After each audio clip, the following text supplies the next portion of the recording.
உலகத்தில் உயர் பிறப்பாகிய மனிதப் பிறப்பை பெற்றுக்கொண்டவர்கள் இந்த பிறப்பினால் அடையத்தக்க தலைப்பட்ட ஆன்ம இன்ப சுகத்தை காலமுள்ள பொழுதே விரைந்து அறிந்து அடைய வேண்டும்.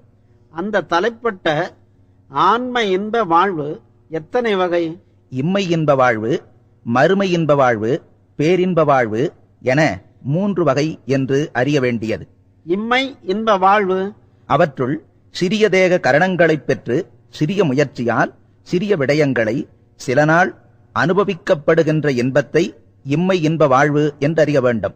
இம்மை இன்ப லாபம்?